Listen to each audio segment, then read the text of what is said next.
Hello, everyone. Welcome to NISS Academic Virtual Career Fair, and thank you for tuning in today. We are very honored and excited to have invited three distinguished professors from three universities to speak with us today. They are going to discuss career opportunities in their institutions. As veterans in our field, they will also talk about academic careers in general and answer your questions. I am Pyeong Liu, and I will be your moderator today. I am an assistant professor at Department of Mathematical Sciences at Bentley University. Before we start, I'd like to walk you through today's agenda and webinar logistics. Each of our speakers today has prepared a presentation for our webinar, and we'll have ample opportunities for Q&A. So make sure that you get your questions in. Attendees are view-only participants, and if you click on the Q&A icon at the bottom of the Zoom window, you can type your questions. Please be sure to hit enter so that your questions can actually be sent. When a speaker is sharing his or her screen, you can minimize the video display of the other speakers by clicking on the dash button that appears on top of the panel that shows all speakers. Upon the completion of this session, you will receive an invitation to evaluate this session. Thank you in advance for providing your feedback. Today's webinar will be recorded, and the recording will be available on NISS.org within a day or so.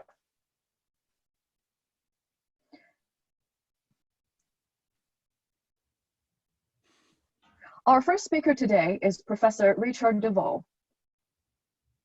Professor Richard Duvall is Professor of Statistics and Chair of Department of Mathematics and Statistics at Williams College in Williamstown, Massachusetts. He is also the C. Carlisle and Margaret Tippett Professor of Statistics.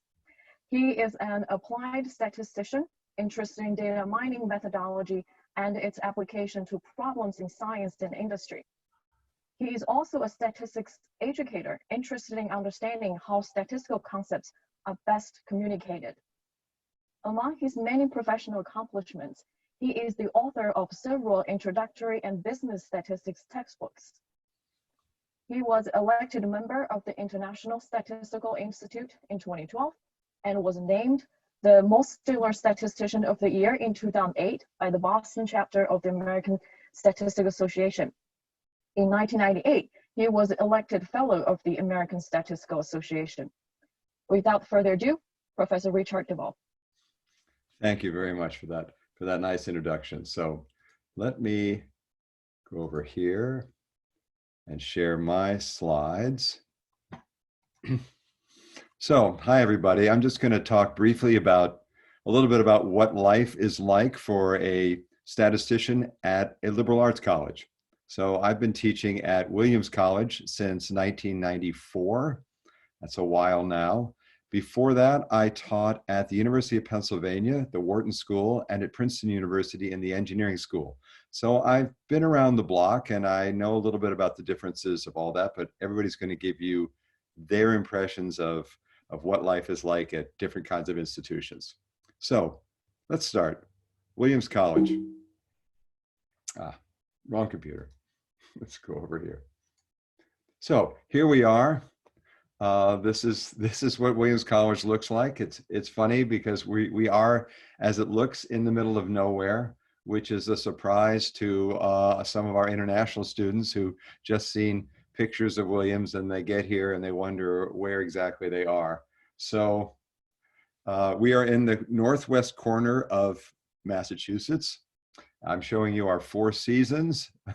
The bottom right one is unfortunately a lot of the year here. In fact, there were snow flurries yesterday, and we had 2 inches of snow a couple of days ago, and there was ice on my driveway this morning. So that's life here, but that's not really the yeah. Here we are. So I bring this map along because not because most of you don't know where Massachusetts is, but because I have to give this talk all over the country, if not the world, and I also have to give it in Texas, and I find that this is useful for them. Anyway, here's where we are. So it's not where you might think. If you think of Massachusetts, you probably think of somewhere over to the right of that red dot. There are some colleges and universities over there, but we are where that red dot is, and we've been there since 1793. We're the second oldest institution of higher education in Massachusetts. There is one older one than us in Massachusetts. It's located somewhere to our east, but I forget what it's called. So here's just a little brag sheet about who we are. We do well in these rankings. We always say we don't really care about these rankings, and that's true as long as we stay number one. So we get good students, no doubt about it. They're a great bunch. So as I said, I came here to Williams College in 1994. I was the first statistician hired into the Department of Mathematics. It was a department of basically pure mathematics at the time. And I came, and fortunately it was not my first job.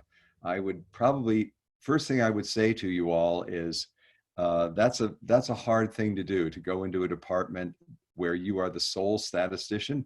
I would think very hard about that if that's something you're looking at. I was really lucky, though. I hit the wave of enrollments in statistics. I had some big classes, and pretty soon they allowed me to hire a second one, which ironically is our second speaker, Jerry Ryder, who's going to talk to you later. He's now at Duke, but he joined me for a few years there. So we've grown. So I'm happy to report that we're now 8 statisticians in the math department. Here are my assistant professors. That's they're a great group, and that's who you would be joining if you came to Williams. So how do we hire at Williams? Our job opportunities are essentially only assistant professor. We don't have adjuncts. We don't have anything else. We have tenure track lines. Basically, it's very hard for us to hire both visitors and adjuncts. So that's not something we do. We usually put our ad out in the early summer. We put it in those 3 places, the usual suspects.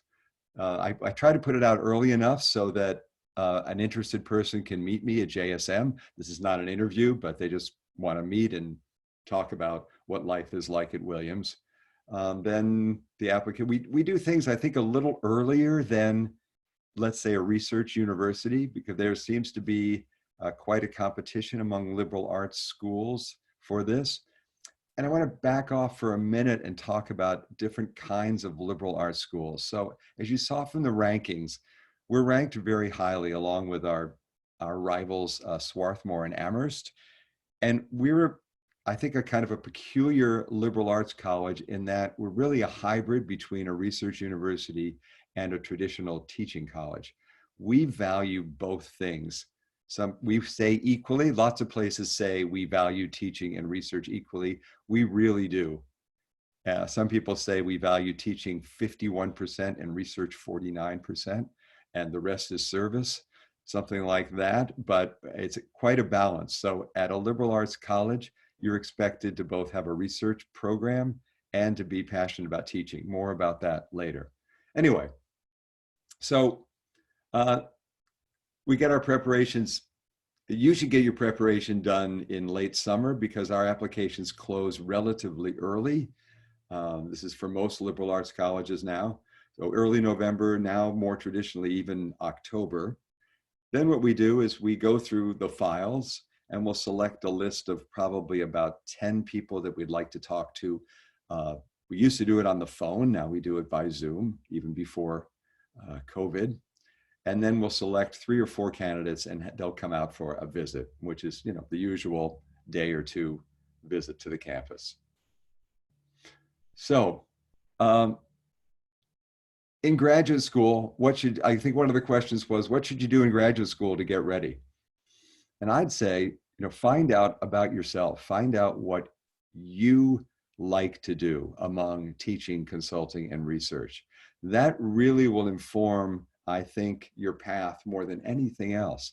Whether you want to spend most of your time doing research, if you went to a research university like the like Duke or Michigan, you'd be doing you do all three at all these kinds of places, but the emphasis is different. And there are also places where you do only research. One of the jobs I considered was heading up a group at the National Center for Atmospheric Research in Boulder.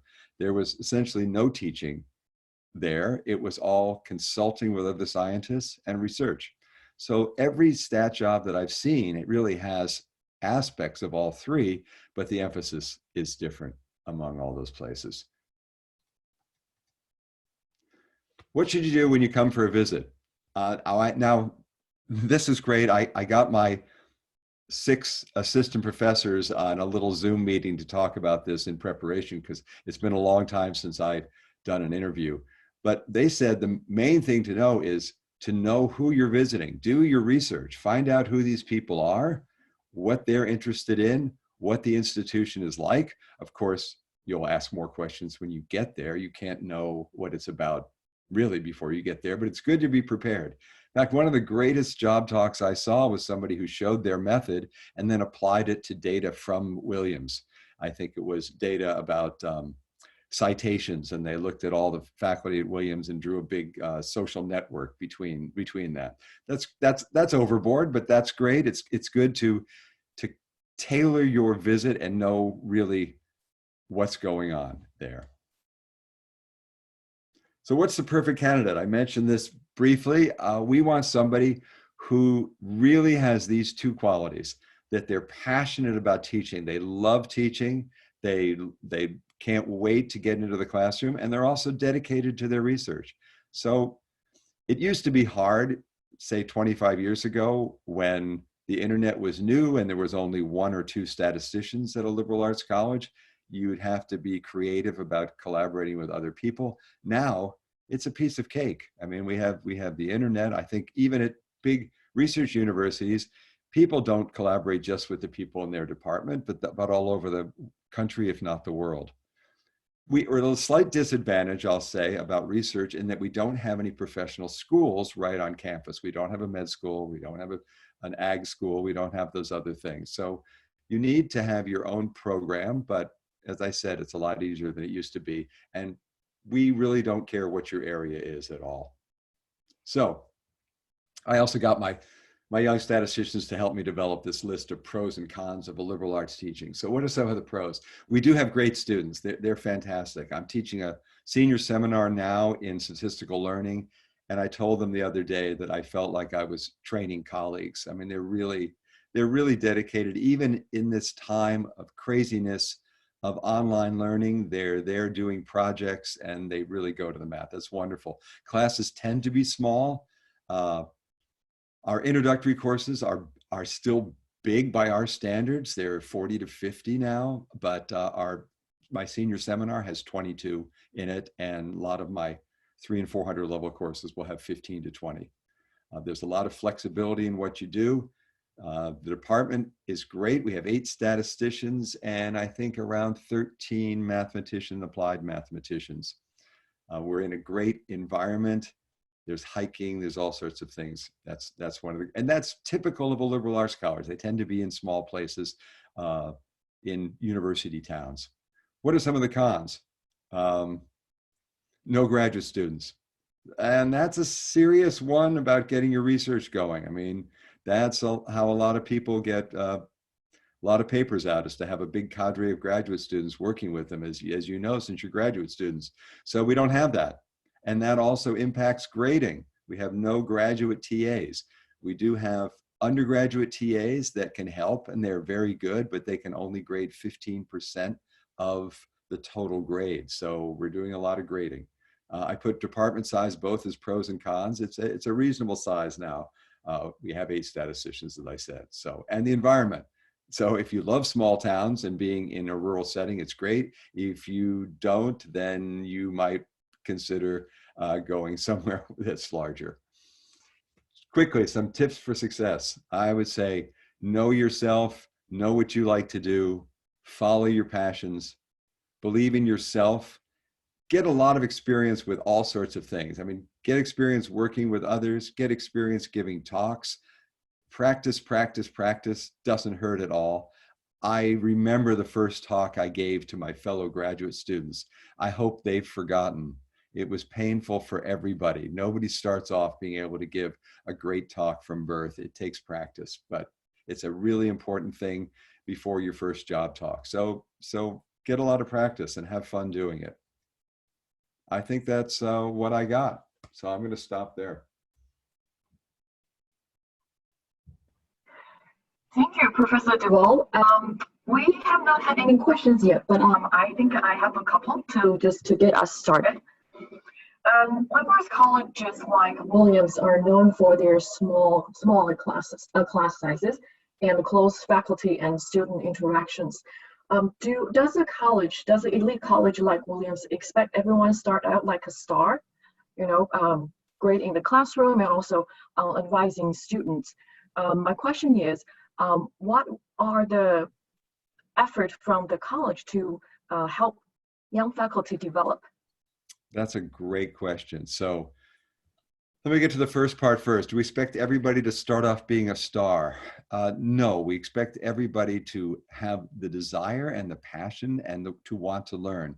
People start out of the gate at very different levels.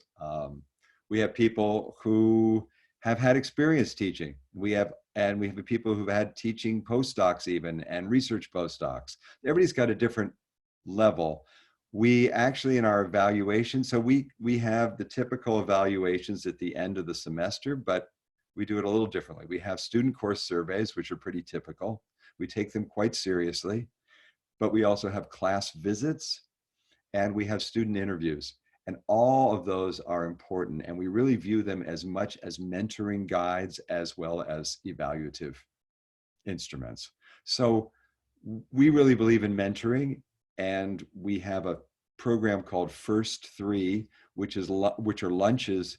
I think it's 2 or 3 times a week where first term assistant professors get together to talk about issues and tips for teaching and dealing with how to balance teaching and research and all those things. But you're also, the senior faculty in our department is very committed to helping young people with all aspects of their careers, teaching and research. So we do class visits, we talk about it. And, some of I learn from my young colleagues all the time. I mean, some of them are great and others get better. So. Sounds great. And an attendee asked, what do Williams students end up doing typically after graduation? Another great question. The answer is everything. They really do everything. I'm always amazed at what they do. They do tend to place very well. So they do, too many of them, in my view, go off to financial institutions. They do consulting, they do healthcare, they do, you may see, let's think of some of our famous alums. You may know Erin Burnett, who's on CNN. She's a Williams grad recently. So we literally everything. They do the arts, they do graduate school. We have like our rivals, we get a lot of students who go off to PhDs, a lot of students who go off to professional schools, and a lot that just go out and do amazing things. I have another question. And so in terms of research, Professor Duval, you mentioned that one of the cons is that there are not any graduate students, but it sounds like there are some of the undergrads who are actually quite passionate about research, more challenging courses. Could you give us an idea what may be a percentage of such students? And in advising undergraduate student research, do you have any advice or suggestions? So more good questions. So we at Williams have a very large summer research program. One of the largest. These are REUs, research experiences for undergraduates, that a lot of liberal arts colleges and research universities have. We get students both from Williams and from around the country and around the world to apply to those. Those are great opportunities. I've had thesis students I have a thesis student this year who's working on model-free variable importance in machine learning. and he's doing quite an amazing job. So plenty of opportunities for that. I think you just plunge in with them. It's true. The difference is, I would say that although that can be really rewarding, I'm going to be honest, it's not going to be as productive for you as a faculty member, as a graduate student whose job it is to do the research and to help you. Because an undergraduate may be very bright in doing it, but you've only got them essentially for senior year, or maybe summer after junior year, and then senior year, and off they go. So although it can be rewarding, it's not going to be the same thing as having 3 or 4 students that you're supporting.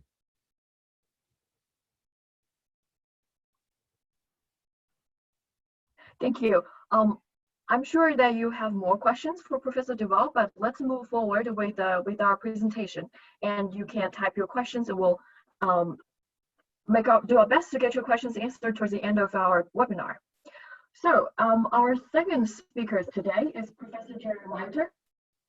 Professor Jerry Reiter is Department Chair and Professor of the Department of Statistical Science at Duke University in Durham, North Carolina. He graduated from Duke University with a BS in mathematics in 1992. After working for 2 years as an actuary, he got his PhD in statistics from Harvard University in 1999. He landed back at Duke in the Department of Statistical Science in fall 2002. Between 2010 and 2015, he was the Mrs. Alexander Ermeyer Professor of Statistical Science, having been appointed as Bass Chair in recognition of excellence in undergraduate teaching and research. He was a recipient of the Alumni Distinguished Undergraduate Teaching Award for 2007 and recipient of the Outstanding Postdoc Mentor Award for 2016. His research interests revolve around applications involving social sciences and public policy. His primary research focus is mainly on statistical methods for protecting data confidentiality, for handling missing data, and for modeling complex data, including methods for causal inferences. Professor Jerry Reiter. Thank you, Piero. I'm pleased to be able to follow Dick DeVoe. I learned quite a bit about being a professor from the 2 years that I was at Williams, and we'll reinforce what I imagine you all heard, which is Williams is a wonderful, wonderful place. So it's an honor to be following Dick. What I'll do is share my screen here, and you might see my son in the background who's getting something from the printer. Go ahead. This is the way it goes. So what I wanted to do is talk with you about positions in stats departments in research universities. And I'll start off by talking a bit about the types of jobs that are in stats departments, because there are several.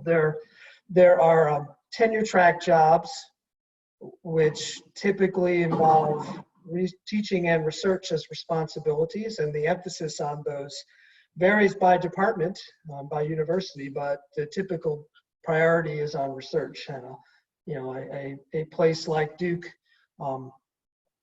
you need to be a really, really top researcher in order to get your tenure. But you cannot be an awful teacher at Duke and get tenure.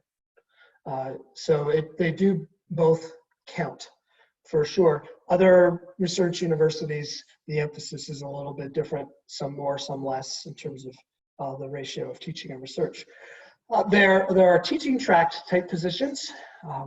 We have several at Duke, professors of the practice, they're called here, but other universities are called teaching professors, and some of my PhD students have gone on to be teaching professors.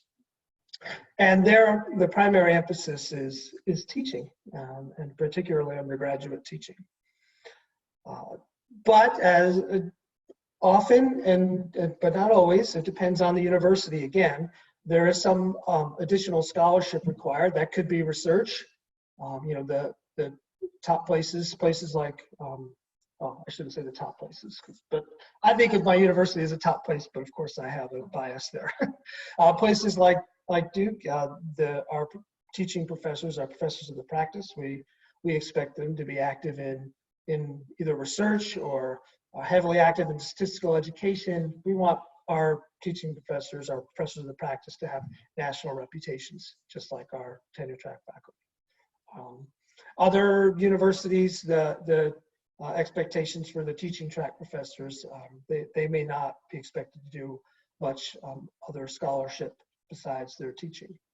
And so you have to really investigate that if you're considering a teaching track position. Those tend, at research universities, those tend not to be tenure track, and that's a distinction between the liberal arts colleges versus being a teaching professor at a university, a research university. There are also in our research track appointments in some stats departments. And here, sort of, it's the opposite. The responsibility generally is on research and collaborative projects. And usually those are soft money positions. You have to get grants to support your salary. I don't think these are as common in statistics departments. They might be more common in the biostat world, and Bromar will talk, maybe talk some about that. But there are possibilities to get involved in research track positions. So all these are available, and they're not always advertised every year. It depends on the needs of the university. I would say that as you're thinking about these different tracks that you might be potentially interested in, I'll echo what Dick said, which is think about yourself and think about what you really like, what gives you excitement, and don't really worry about what somebody else thinks you might like. It's about you and what you like to do, what makes you happy. And so if that's one of these three, then that's a path to follow. So those are the types of positions. What about actually getting one of these positions? So my advice here mirrors what Dick said, is to seek experiences in graduate school that sort of tailor to what you want. Okay, so if you want to get a tenure track job where research is a very big component of landing the job and then progressing in the job, then really what it's about in graduate school is writing papers, giving presentations at conferences, kind of getting your name out there, just like you have to do as an assistant professor. You want to start some of that. You don't need to have 15 papers by the time you're graduating, although you do see that sometimes, quite remarkable. But you do want a track record that basically says, okay, we're willing to give this person a shot because we see the potential here, and having that is really good. Not about volume, it's really about quality. If you're interested in teaching track positions, then I would suggest teaching your own summer courses if you're in a research university graduate program, and taking opportunities to learn the craft of teaching. So many universities have programs where they help you learn to be a better teacher and learn what it's all about to teach. And in this day and age, learning how to teach online, for example, is really, really important. And taking the opportunities to learn how to do that can distinguish you and separate you for teaching track jobs, both at universities and for tenure track jobs at a place like Williams. Research track, getting involved in interdisciplinary collaborations. That's really the main goal. And you're going to have to fund your own salary, so starting to build your portfolio of types of collaborations is really, really the way to go. These are all good things to do no matter what you what you want to do. Honestly, it's just kind of maybe a matter of degree and what you might want to emphasize depending on what position you're thinking you might want to do.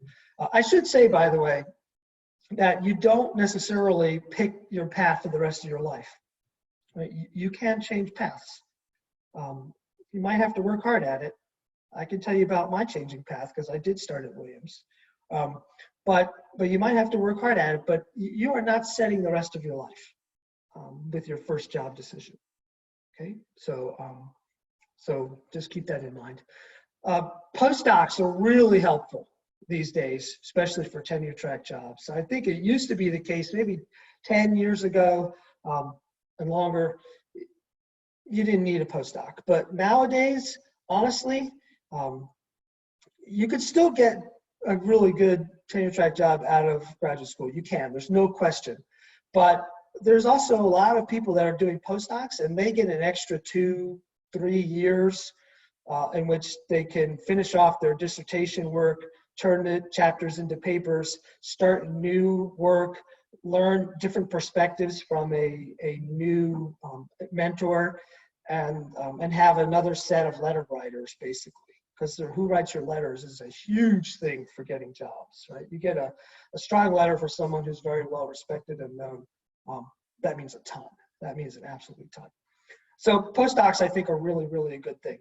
Where do we advertise? So we the usual sites. We put them in Amstat News. There's a great site at the University of Florida that people list jobs, math jobs, the usual things. We'll list our openings for tenure track jobs. We tend to post those up in September-ish. We like to do them earlier if we can. And usually we sort of keep it open until early December, and then we start doing interviews. For our teaching track jobs, we follow the lead of the places like Williams, where we try to advertise those when they do, basically, because those are the best candidates are applying for jobs at that time, and so we want to be in on that pool. So that's kind of the timing of what we do things. We were asked about hiring trends and tips, in particular how COVID-19 might affect things. It's having an effect, there's no question about it. I would say before the pandemic, there was a big burst in hiring opportunities across many, many universities, particularly driven by data science, and lots of initiatives around getting people on campuses who can learn how to do great things with data, right? So that was a big push, and we had it at Duke. We have all sorts of big initiatives that Duke is hiring. Very distinguished people that do research in data and health in particular, but all over the place, really. The pandemic has slowed it. There's no question. I think we have to say that. Duke, like many other universities, Duke has basically put a freeze on new positions. Okay, they've put a freeze on new positions, and so what does that do? So my suggestion there is basically, we'll keep looking around for postdocs again, right? So a lot of places are not necessarily putting freezes on postdocs and the like, because those are, certainly Duke is not, because those are viewed as essential. So the research mission, we want to keep that going.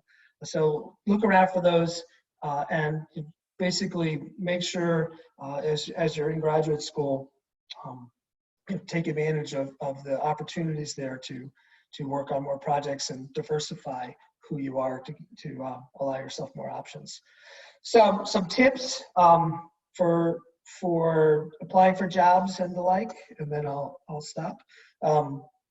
So I suggest, one thing I strongly suggest is that you think about why you're interested in a particular university or department, and you talk about that in your cover letter.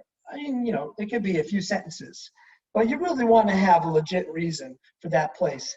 I can't tell you how many cover letters I look at that are these form letters where they don't really say why they're interested in Duke at all. And it just leaves me with kind of, all right, they're applying to every single place under the sun, and I'm not so excited. So if you could say, oh, I want to go to Duke because I like Bayesian statistics and computation, and I know you have this great data science thing going on. I mean, if they could be specific, that gets, and then I take a second look. So I strongly recommend that.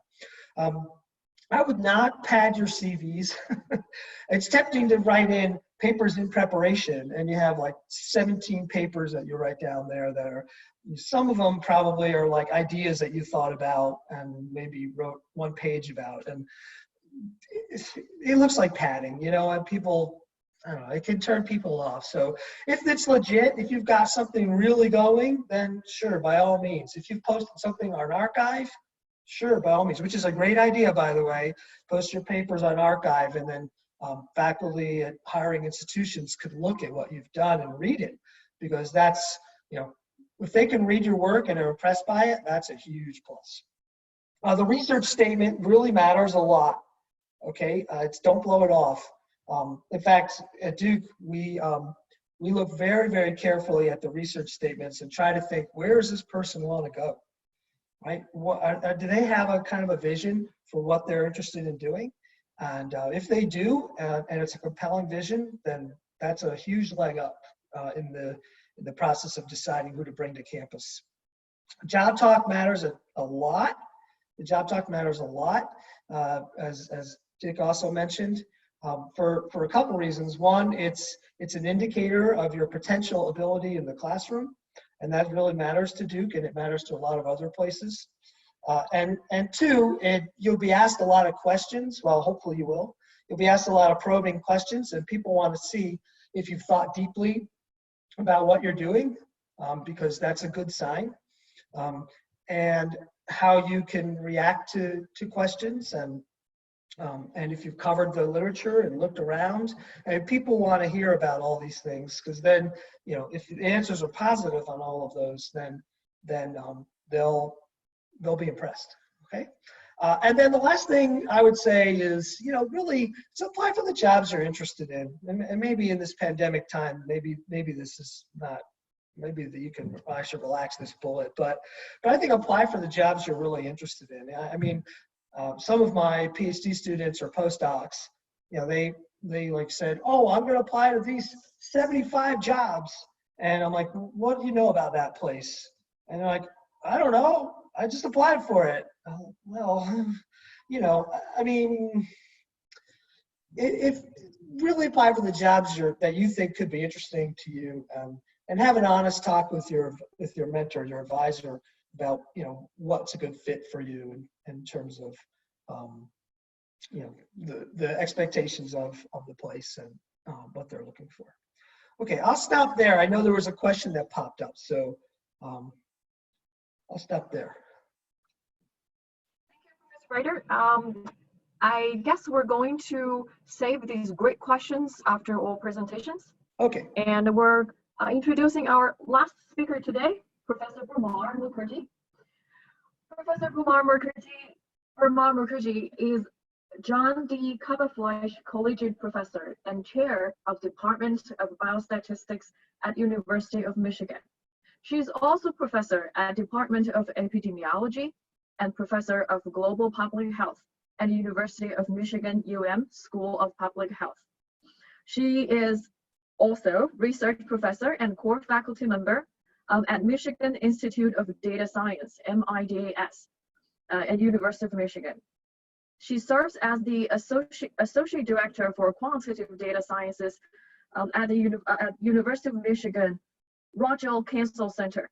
She's the Cohort Development Core Co-Director in the University of Michigan's institution-wide Precision Health Initiative. Her research interests include statistical methods for analysis of electronic health records, studies of gene-environment interaction, Bayesian methods, shrinkage estimation, analysis of multiple pollutants. Collaborative areas are mainly in cancer, cardiovascular diseases, reproductive health, exposure science, and environmental epidemiology. She has co-authored more than 200 publications in statistics, biostatistics, medicine, and public health, and is serving as PI on NSF and NIH-funded methodology grants. She is the founding director of the University of Michigan Summer Institute on Big Data. Professor Mukherjee is a fellow of the ASA and the American Association for the Advancement of Science. She's a recipient of many awards for her scholarship, service, and teaching at the University of Michigan and beyond. Professor Mukherjee.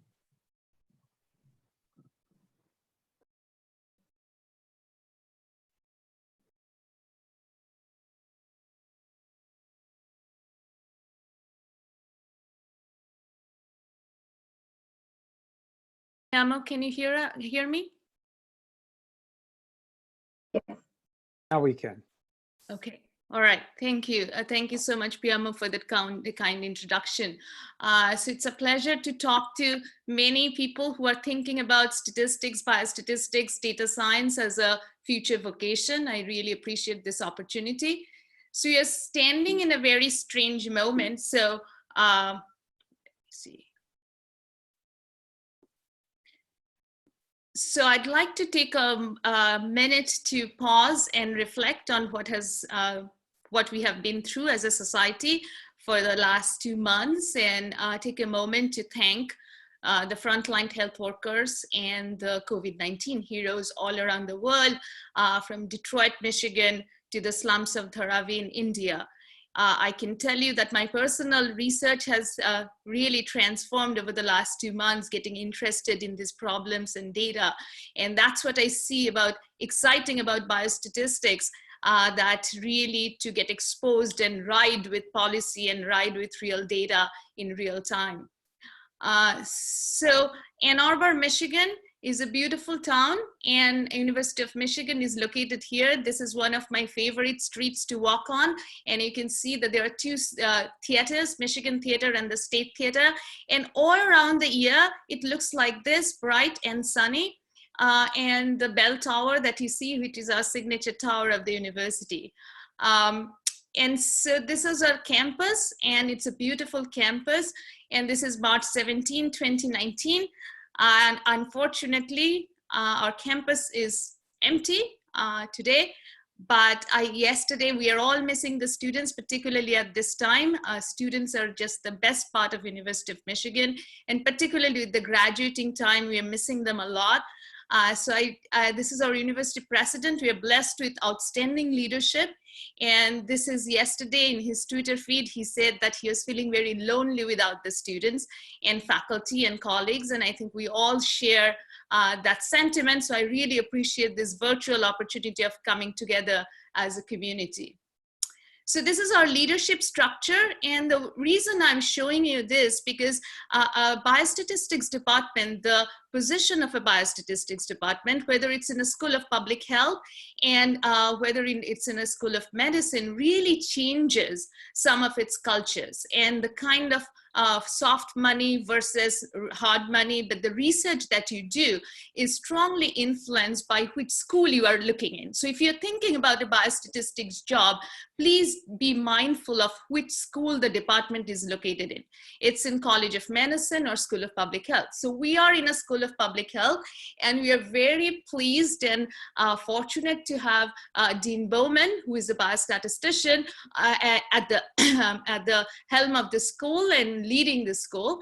And this is the structure. And I think as you're thinking about jobs, when we are students, we do not think about administration because that's simply bureaucracy. And that's true. But then I think we have to be mindful of this system, and it's good to get to know what the system looks like. And so there we have several associate deans managing different components of the administration and research and student. And then we have the chairs. We have 6 departments. And again, as I mentioned, the departments around you really influence how you think about your job. So I strongly recommend doing that background research. So we call our chairs club the rocking chairs. And so the environmental health, epidemiology, biostatistics, health behavior, health education, policy, and nutritional sciences are some of our the other 5 departments. So in terms of the Department of Biostatistics, we have a very distributed governance structure. And so I have been chair for the last couple of years, and then we have associate chair for research, Professor Peter Song, Mike Elliott. We have 2 distinguished leaders in the area of diversity, equity, and inclusion, Professor Laura Scott, and Mike Benke has been looking after our graduate program for more than 30 years now.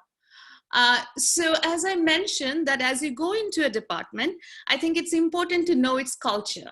And as much as and I think Dick mentioned this, and as well as Jerry, that it is about you, whether it is whether this is a good job for you, whether the culture of the department, structure of the department matches with your style and your growth and your dream and your vision. That's extremely important. So we have leadership, we have a real shared governance and in partnership with students, staff, and faculty. And I have to tell you that our students have been incredible in terms of participating in leadership. So if you are at an institution where these opportunities for showing your leadership exist, then please be involved with the student organization. Please run journal clubs. We are looking for those attributes of being good citizens in the department. And those signs and those opportunities exist even in graduate school and when you are postdocs as well. So the department is very big. And actually, I did not have any idea how big this is until I became chair. So we have about 220 students, and they're just stellar group of students. And we have a large collection of research and administrative staff. We have 40 faculty. This is one of the nation's largest and finest and oldest biostatistics department. We started in 1949. We were about to celebrate 70 years of our existence, which got canceled due to COVID. And we have 389 people trying to do a world of good. And one thing that you probably don't know about Michigan is that we really like prime numbers. I do. I always wanted to lead a department with prime number of people. And so 389 happens to be a prime. And we do recruitments or reduction so that we can stay at a prime. So the department has very healthy revenue in terms of institutional support, research dollars, and gifts and endowment. We have a large budget, about $40 million, and we bring in substantial fraction of the school's revenue, and that matters. So sometimes in graduate school, you think that yes, money does not matter, but without any margin, there is no mission. So a department needs money to run. We are a very strong department in terms of our flagship graduate program. And these are some of our ranking. We have always stayed in as Dick mentioned, we do not pay attention to ranking unless we come out #1. And so according to the National Research Council in Evaluation of Biostatistics Program in 2010, Michigan was ranked #1. And traditionally, we have stayed very strong in terms of our scholars from all over the world come for their biostatistics department. So this is our faculty composition in terms of rank and in terms of gender composition. I'm very interested in this. And as you can see that we have 40 primary faculty members, 29 male and 11 female. We definitely need to recruit more women and faculty from diverse backgrounds into our program, and that has been one of my target areas of growth and opportunity. So what makes a great biostatistics department? So biostatistics department, like Michigan Biostatistics, it's a different flavor than the two institutions that were discussed before. I came from a statistics department and in a traditional PhD in statistics. So biostatistics departments are slightly different. In what sense? So of course we want to make influential research in statistical theory, methodology, and application. But one of the major excitement and almost a mandate is to work with our non-statistical colleagues in biomedicine and public health and across the campus actually to further science on campus and beyond. So we are very much integrated with the fabric of science and the feeling and chasing the pulse of the science on campus. And a strong biostatistics department, of course, has national and international visibility and presence in both science and statistics. And also, it was mentioned, what do our graduates do? Our graduates actually have been exceptionally successful in industry, in government, in academia, and how we train our graduates is a big part of a department. So what are some challenges? So the challenges, I was struggling to write the challenges slide because our department was in a very well positioned. And we are a 9-month hard money department. So Jerry mentioned that I'd be able to speak a little bit about the soft money environment, but Michigan is one of the very few departments which operates like a 9-month academic statistics department, and we are 9-month and hard money. But with pandemic, there is a lot of changes. Most institutions are on a hiring freeze. So I was fortunate enough to do most of my recruitment before this crisis unfolded. Along with the pandemic, we, as I said, that we are home of international scholars from all over the world. So immigration has become a challenge with the travel bans and embassy closures. So we are really thinking hard about that right now. The changing funding climate, so we do not know what's going to happen to, this is also always a concern to federal funding. We are, as I mentioned, that we are strongly committed to increasing diversity in our department, and but we have to grow the pool in our profession in order to have candidates and faculty members and students in our department, in our profession as well. So there is a tension between a growing number of students in our master's program and coming with a heterogeneous student body, how to support their escalating needs. And the third and the last one is actually, sorry for the typo, that there is an exponentially increasing expectation from a junior faculty member. Many students and many of you are hesitant to go into academia because of this expectation and your concern about work-life balance. And that's something extremely important. And I'd be happy to answer questions regarding this, because this is what I hear from many students, whether it's possible when you choose an academic career to maintain that balance, which is necessary for your well-being and growth. So any biostatistics department probably has traditional strengths, which will include survival analysis, longitudinal analysis, clinical trials, Bayesian methods.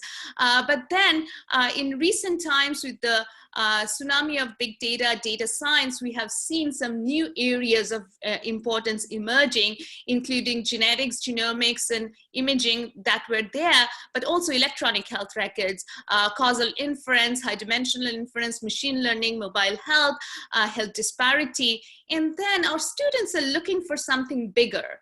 And all of these themes and topics and methods of disciplines tying back to bigger notions of discovery, impact, influencing policy, pursuing knowledge in science and making an impact in science. So our department is really at that critical point of inflection moment where the classical is meeting the modern, and we are off for a changing time, just like in our profession. So what does a department chair do? Almost nothing. But except managing crisis and putting out fire. But the department chair actually does play an important role in recruitment. And so every department chair is probably spending most of their time in keeping trains running. But the exciting part of being a department chair is really to create the new directions and destinations. So what are some of our new directions and destinations, which is very much tied to faculty hire? We are modernizing our curriculum. I'm going to talk a little bit about our health data science concentration. And then we are building advanced research computing. We are trying to really accelerate scientific ideas. And we're trying to enhance the impact and influence of biostatistics on campus. So we see biostatistics as very central to the academic mission and health research on campus. As I said, we have strong ties with the other 5 departments in the School of Public Health, and also the undergraduate and online education. We cannot really forget that space, that there is increasing demand, and much of our revenue is coming from undergraduate courses and online education. And then we have strong partnership with interdisciplinary institutes on campus. For example, Institute of Health Policy and Innovation, Institute of Social Research, the Cancer Center, Michigan Institute of Data Science. These are very important partnerships. We also have many joint hires with other departments on campus. For example, in particularly, we have joint appointments with human genetics, computational biology, psychiatry. So when you see advertisements coming out in the landscape of biostatistics, this is very important. And I think we do not realize this, at least I did not when I was a graduate student, that it is very important to be part of society. Some belonging to professional societies, American Statistical Association. Today you are attending a NISS seminar. There are other societies if you are in genetics, but being a part of a community, being student members are incredibly important as you are going forward to join the workforce. And similarly, I think in the biostatistics department, just talk to the industry partners, community partners. We have a tremendous organization called Statistics for Community, where we go, our students participate in working with nonprofit organizations in the area. Any opportunity you get like that, which helps you to cultivate skills of public engagement, is extremely important. So what are we looking for? I think that, of course, strong, rigorous theoretical mathematical training, but also the 3 C's of a modern 21st century statistician, which is becoming incredibly important: communication, collaboration, and computation. So as I mentioned, that we launched Health Data Science Concentration, which is an ensemble of courses. This was launched last fall. It's a concentration within our master's program where we have a series of computing courses, machine learning courses, but also the statistical nuances, how to really be grounded in statistical principles and still be able to harness the information from big data. So we need faculty to teach these courses. So some of our hiring has been driven by what our students want, as well as our offerings in this new intersectional space of health sciences, data science, and big data.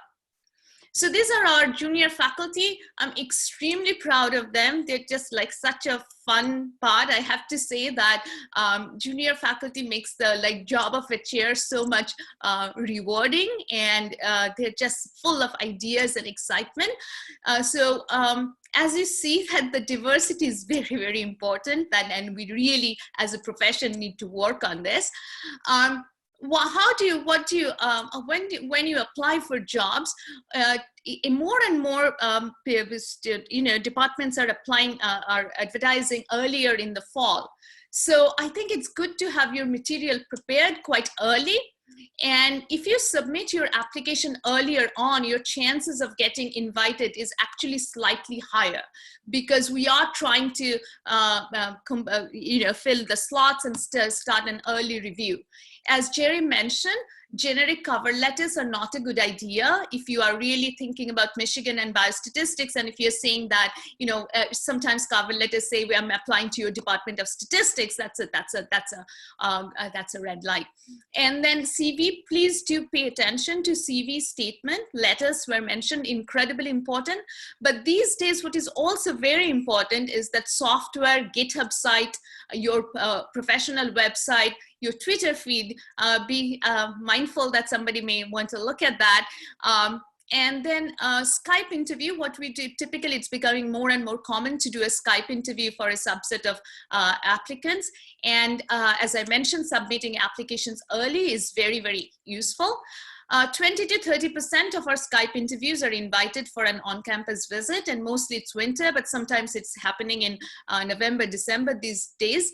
It was mentioned that when you come for a visit, many of you will be applying from a statistics department, and a biostatistics department is slightly different. So it's important to do that background research, learn your audience. Your talk is important, but in-person conversations are very critical as well. People try to understand that whether you have an in-depth understanding of your field. I think asking when you visit, if you really want to know the place, talk to the graduate students. I think they really carry the signature spirit and the education that are being imparted, and also they are telling you the truth. After the visit, sending thank you notes are very important. And if you get the job, I think it's extremely important to negotiate in a thoughtful and meaningful way to ask for resources that will make you successful. And we can talk more about that. I often end up in coaching the person that I'm negotiating with, that maybe you should ask for this. And I see a lot of naive shyness in terms of negotiating in our profession. So I would like to probably do a webinar on that. So this year, as I mentioned, that we are quite successful. There are still some offers pending, so we were able to recruit 2 new faculty members. And most of the time, if you look at who are in our faculty, there are some common attributes that I'd like to delineate. That most of them have postdoctoral or some other faculty position experience. They have some grant writing experience, and it could be a grant as a student that you can write. For example, an F31, an NSF fellowship, and the postdoctoral phase, a K99 or R00. In Michigan, as much as we focus on papers and metrizable things that are on CV, we are looking for creative and deep thinkers. And that's why the in-person conversations are quite important. And I think that we are very broad and inclusive in terms of our topic: theory, methods, computation, application, domain areas, cancer, genetics, neuroimaging, but excellence is the key. And I think that the genuine interest in science is something that is necessary, probably if you're thinking about growing your career in a biostatistics department. And it's incredibly important that we have our colleagues, well, we are a very collegial department, that good citizens. And that's why, you know, if you have the opportunity to contribute in your student body, when you are at a student at your own institution, please take every opportunity to really contribute to the community that you belong to. And teaching, and I think teaching and training is taken extremely seriously. You cannot get tenured in Michigan without a strong commitment to education and training. So it's not just based on research.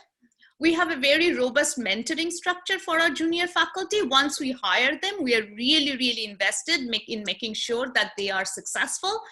So from this year, we have started formulating this launch committee where senior leaders from outside the school are leading these launch committees. These are former chairs in engineering or in computer science and statistics. And then within the department also, you have 2 biostatistics faculty. And then you have group mentoring by chair, and school also has a junior faculty network. So wherever you are thinking about going and taking a job, ask about their mentoring system. And we also focus mostly, mentoring does not mean that mentoring in the domain of research. We also provide faculty with many resources and workshop on teaching. And it has to be fun, right? So when you're choosing a place, I think it's important to enjoy yourself. And if there is one advice I can give you is that happiness is not overrated. It's important to be happy. And so we have started some fun exercises for junior faculty. For example, for the last couple of years, we have been hosting a joint research retreat with the stat department. And if you go to a biostat department, it's good to have a strong stat department and the 2 departments get along with each other. Choose a place like that. And there are many.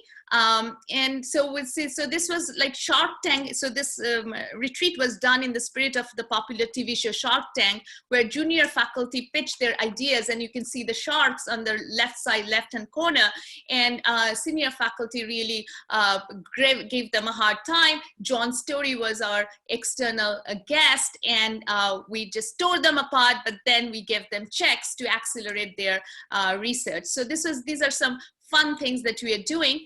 I think that it is important that the cultural thing that I mentioned, that we always talk about goals and objectives, and as a profession, maybe we are making things too much measurable.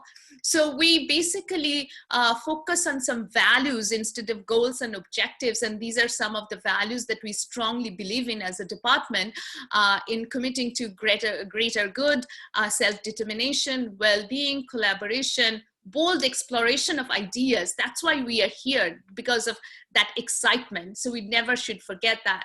So some of the things that are going on in Michigan, we have a technical seminar on diversity, equity, and inclusion. Our students and faculty talk about this, which I think is a great idea.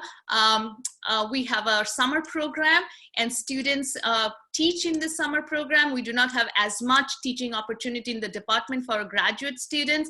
In the last 5 years, we have trained 203 students. This is a SIBS program, and one of the biggest disappointments of the COVID-19 crisis is that summer programs all around the country are shut down. And I'm really, if every opportunity you get to mentor students at this time is incredibly important.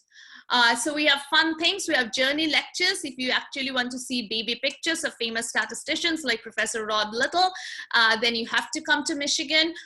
We offer food from the place of origin of the statistician and hear about their life's journey in a non-technical manner. So I think that we are a great department, and you cannot go wrong if you apply to Michigan or any other, like, all our department. We are blessed with many talents and multiple strong departments, and this is a very supportive community that you are a part of. We also have a departmental anthem.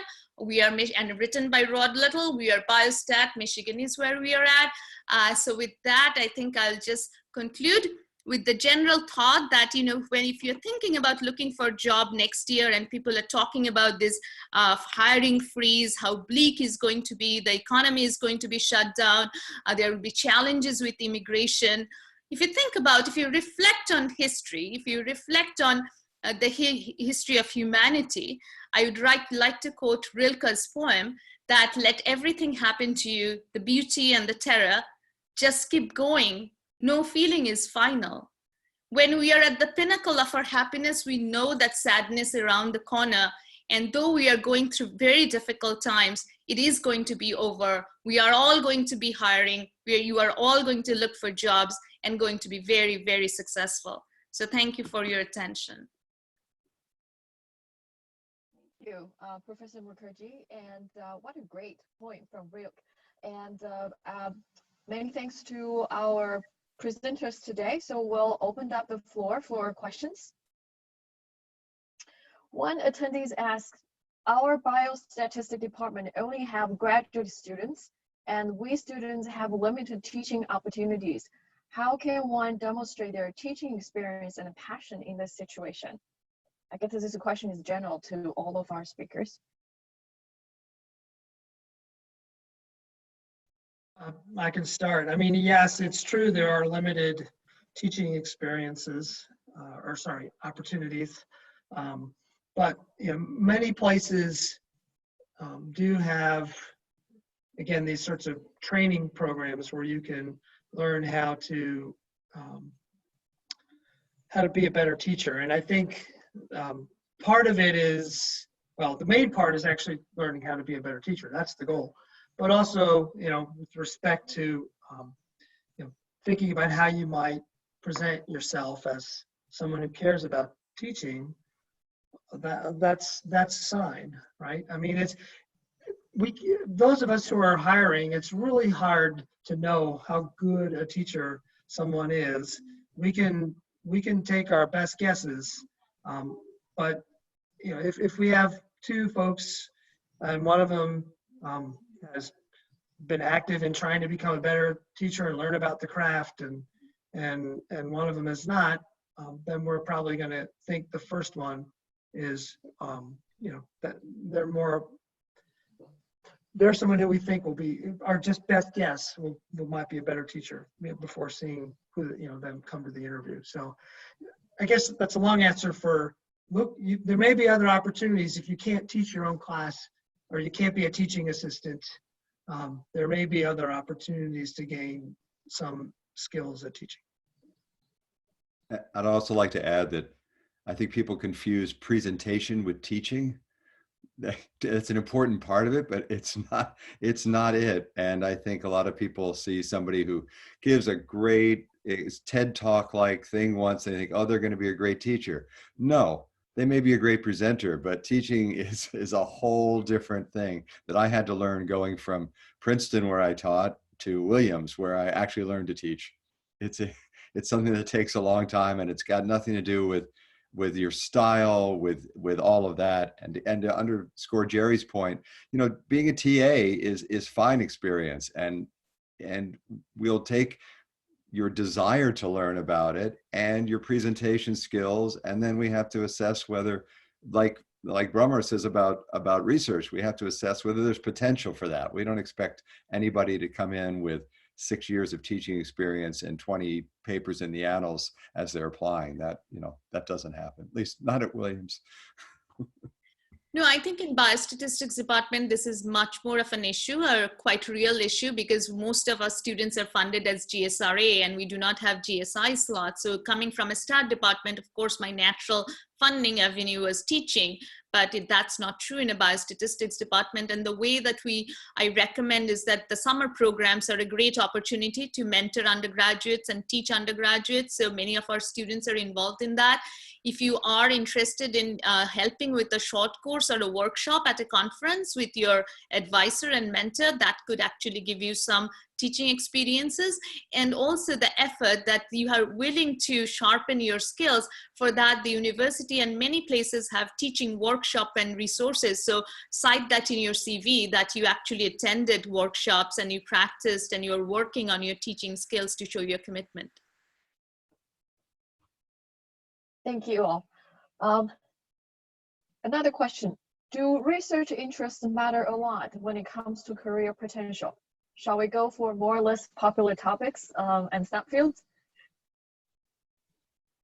So can I start on this one? Because I had to think about this one several points, and including once in graduate school. So my PhD advisor, who Don Rubin, and at one point I said to I remember walking at a conference with Don, and I said to him, "Oh, Don, I think I want to get into all this MC theory, and I think it looks really cool, and everybody's doing it, and it seems like it's really hot." And he said, "What?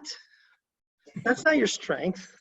That's not what you really love to do, is it? Right? I mean, it wasn't a putting down way. It was a think about what you really like and what you're strong at, and don't worry about what everybody else is doing." Right? Play to your strengths, right? Play to your strengths. If you really are someone that loves theory, great, go for it. If you're really someone that loves collaborative work and doing data analysis, great, go for it. If you're really someone who loves teaching, great, go for it. For me, I mean, I'm not the world's best theoretician, but I'm creative. I can think of crazy ideas and figure out how they might actually work in the real world.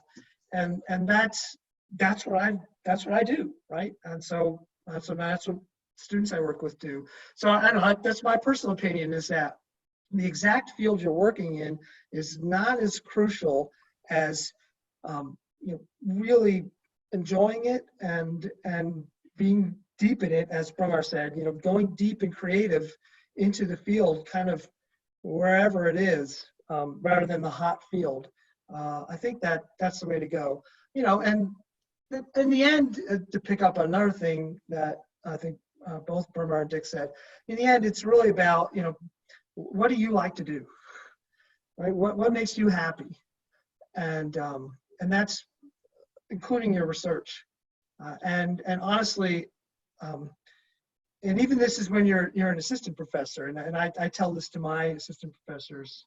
Well, I don't anymore as chair, but I just, but if it's honestly, if you're at a place and you're doing the things that you like to do and it's not valued, then you're in the wrong place.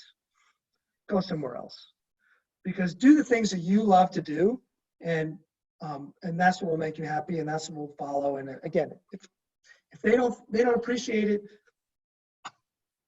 then that's their problem, and you should think about somewhere else. That's my opinion there. I have to really resonate. I just have to add these two things, because I also feel very strongly about this, because I came from an institution where doing theory was the only good benchmark. And so if you did applied work, it was considered to be a really grandiose failure. So I actually chose to do my dissertation because I wanted to validate myself with somebody else's benchmark on optimal designs for stochastic processes. But if you try to do that, you obviously cannot like adhere with that and excel in that. So basically, when I took the assistant professor job at University of Florida statistics department, then I hated my dissertation because it was not my skill set. And then I had to redo my entire thing. Otherwise, I could not succeed. So so that realization of what you're good at and what you are passionate about, and that makes all the difference. That makes all the difference. Yep. I'll add one more thing to that. So when I was at Princeton, I remember my first meeting with my department chair, and he said to me, I just want to talk about the criteria for tenure.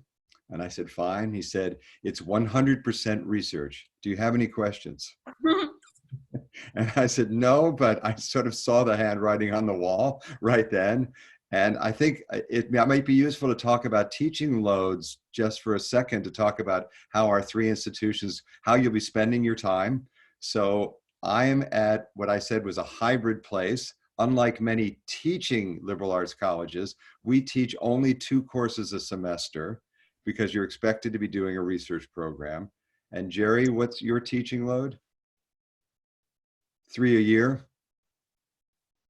Sorry, it's actually, it's basically 2, but we have this thing called the third, which is like you do a special topics for graduate students. So 2 plus a little bit. Per semester? For the tenure track faculty. For the professors of the practice, it's 3 and a third, actually. Wow. So for Michigan, it's a 3, because it's a 9-month hard money, it's also 3.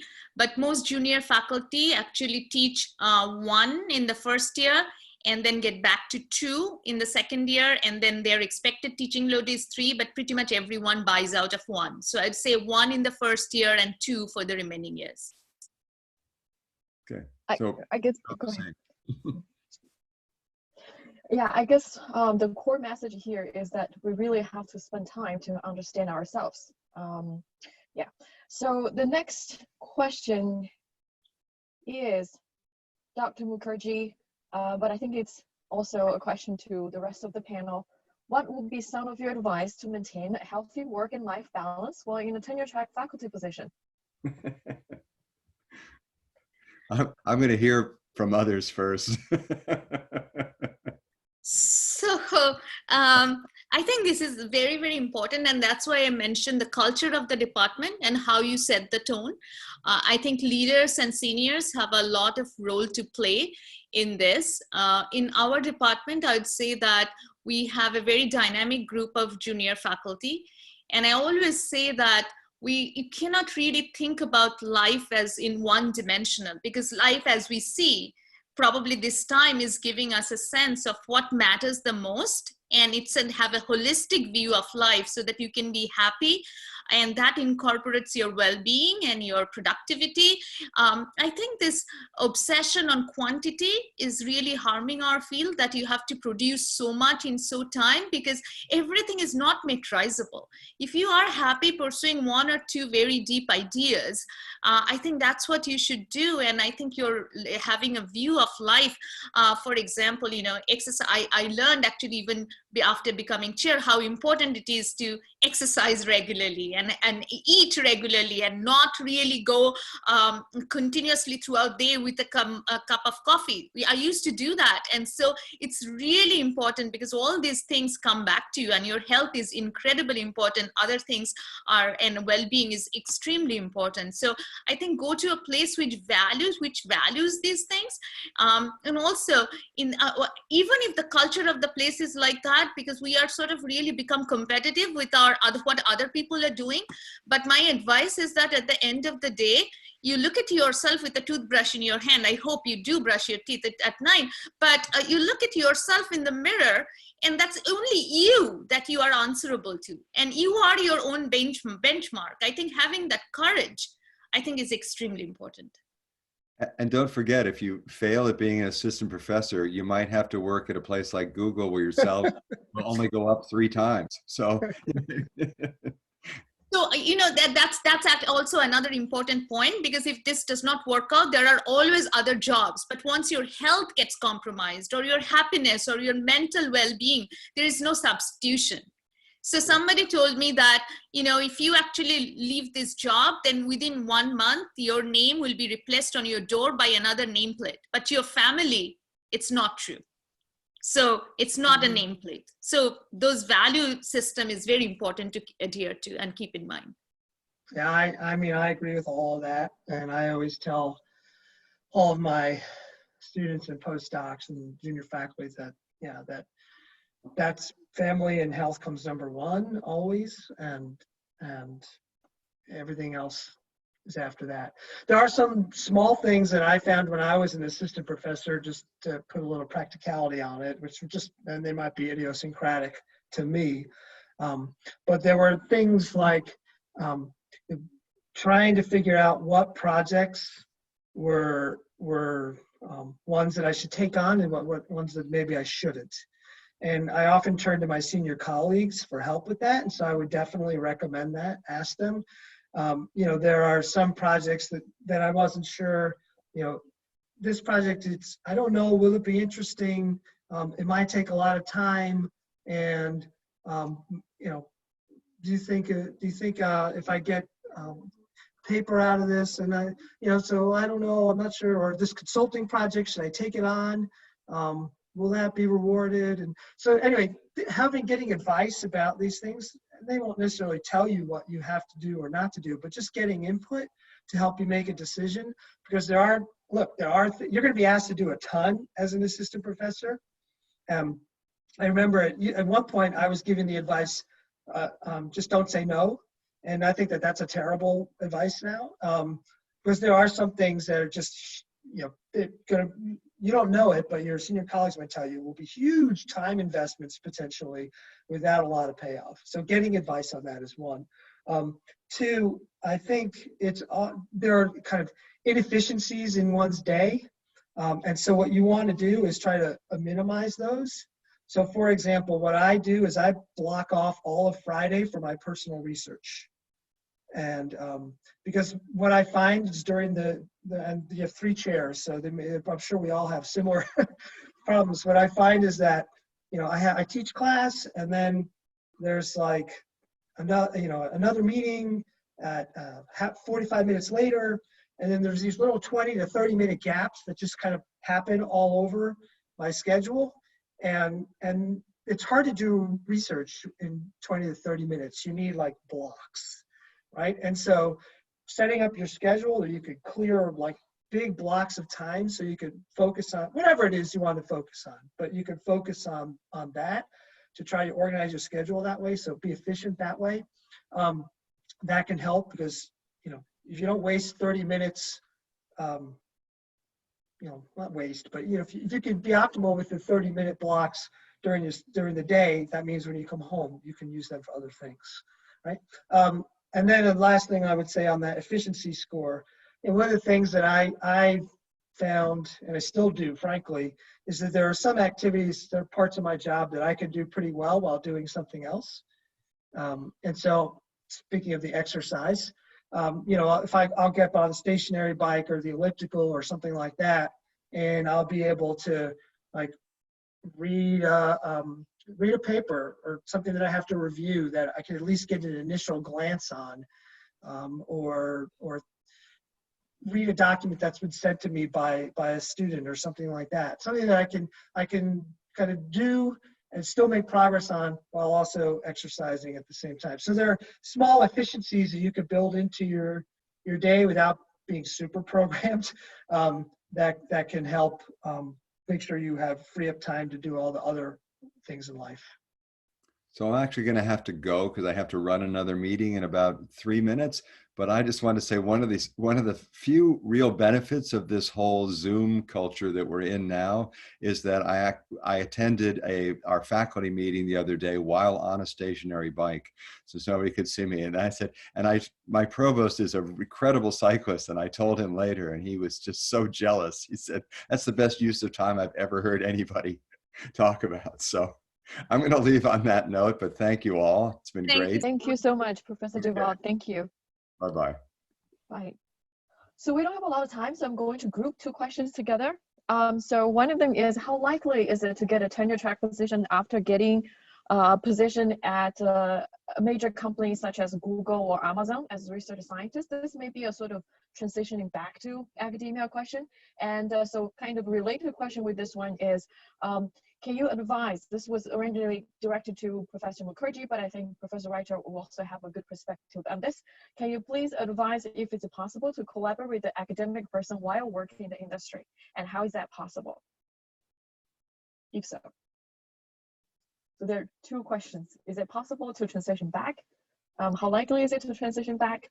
And then can you still work at industry, but also collaborate with the academia? So I think that, definitely it's possible to come back to academia, but the thing is that you have to stay alive in research. So there cannot be pause in your productivity in terms of it may not be 10 papers a year, but significant 1 or 2 contribution. And the longer, if the intellectual contributions are there, then it's definitely possible to return to academia. But often it is hard because of proprietary reason to publish, and that becomes dangerous when you are there for 4 or 5 years and you're running out of your dissertation papers now, and this is the work that you did for the corporation and they're not allowing you to publish. It's not intellectually inferior in any sense, but the evidence is not just there on your CV, so that then it becomes harder. So that's my first response to the first question. The second question is, even if you go to industry, is it possible to collaborate with your academic colleagues? I think we always welcome that. And there are new class of problems that are coming from industry. And the more we do that, we are better as a community.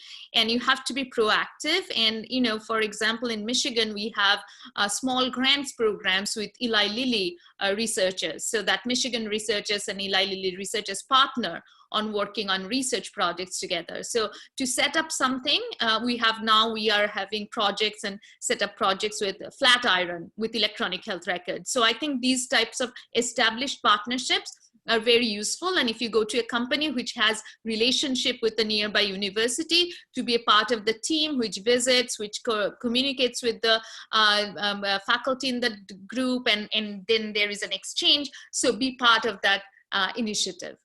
So those are my 2 cents.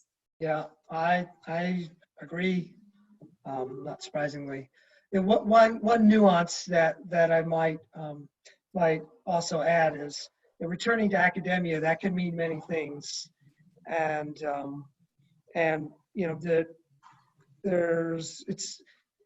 what you need to do to return to those different things could be different, right? I mean, if you want to return to academia in a tenure job at Michigan or Duke, then yeah, you need to have been publishing a lot. I mean, that's right. You need to keep very, very active in research. And it's a lot. I mean, Barbara's right. A lot doesn't mean quantity. It means like quality, really. It's like, that's the main thing, is quality now. Okay. On the other hand, there are other ways to return to academia. Certainly, for example, we look to people who've been in industry, and they might be considered for some of our teaching track jobs if they're really excellent teachers, right? Maybe if they've shown that they've been teaching also, or there are other universities where they might have different criteria for who they want to hire. And so I think there's a diversity in the answer, but in general, Brumar's right. You've got to, if you're thinking about the research universities and the kind of typical tenure track job, you really need to keep that publication activity and the evidence of deep creative thinking going. And yeah, due to the time constraint, I'm afraid that we will have to end our webinar here. if possible, I hope 90 minutes is certainly too short. Maybe we'll have a sequel of a virtual academic fair upcoming. Can I answer can I just take one moment to answer this Sure. one question? How do you see the job market in the next 2 to 3 years? Of course, there is going to be some impact, but I'm hopeful that will still continue to grow, and we have to persevere as a society, you know, to live in modest means and less expectations. But I'm very, very hopeful that because of the focus on data and public health and the workforce that you need, this front and center being in the society, we are going to see new funding opportunities, new positions, because this is becoming quintessential to the society and the problems that we are trying to solve. So I'm hopeful about that. Yeah, I agree. If you all are in the best field that you could be in for this, because everything is going to be data, going to be data. And you all are gaining the skills that the future economy, the future society need to thrive in that world. So you're well positioned for when things hopefully you know, we escape the pandemic, and we will. And yeah, if we may, maybe we'll just squeeze in the last question. We don't want to disappoint anyone. So the last question, which statistical techniques are most desirable for modernizing statistics and biostats curriculum? Whoa, that's a big question. I'll let Jerry take that. Well, I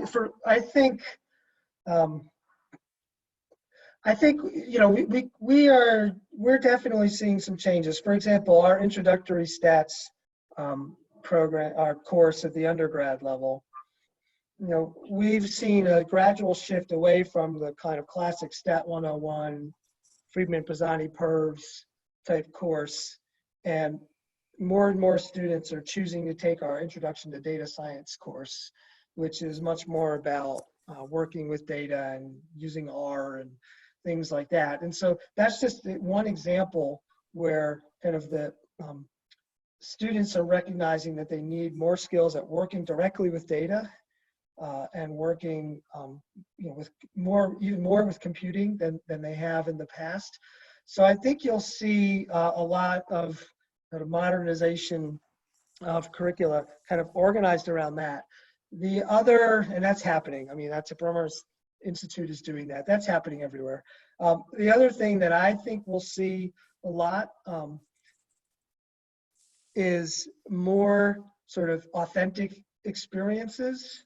That's challenging to get into, particularly undergrad programs, but definitely in the master's programs, and definitely I think in PhD programs, sort of more authentic experiences. I mean, not only your dissertation and what data set you're working on. I mean, that obviously is an authentic experience, but even just inside the classes, you know, sort of data analysis type experiences where you're working with you know, not cleaned up, really messy, large data that's got all the warts that real data have. Because at least a lot of classes that I took, you know, everything was all clean and nice, and you focused on the statistical technique, but you didn't focus on the data preparation side as much.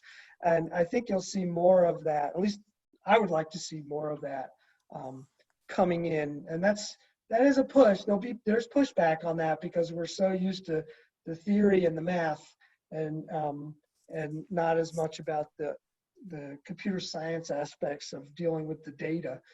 But I think that's part of the modernization too. I don't know, Barbara, what you think, but. Yeah, I think I'd like to agree, completely resonate with you that, you know, our rigorous, careful thinking, but really taking big data to knowledge, but actionable knowledge. Sitting in a school of public health, I think this is very important because we also want to know, not just predict, we want to intervene and we want to prevent. So we have to know the mechanical and the causal interpretation of things. But also on the mathematics side, I'd say as we are doing deep learning, as we are looking at trees and networks and these structures, the mathematics for that needs to be developed. And some people really need to study that rigorously because we need to understand why that works, not just say that it works. for this data set. So the mathematical structure of the traditional, classical, what we teach is changing. So the new class of like thinking about stochastic processes and random partition of graphs. So the mathematical depth is going into a different direction when you're looking at recursive partitioning and data adaptive algorithms, but we really need to invest our mathematical energy, the best minds in mathematics, to study the properties of these algorithms. Definitely. Well, this is the end of our webinar, and many thanks to Professor Mukherjee and Professor Ryder for staying around, and thank you for your participation. Please be sure to fill out the survey that follows up the webinar, and all of the PPT slides will be available on NISS.org. And thank you very much. Till next time. Thank you, Piamo, for your wonderful orchestration. Thank you.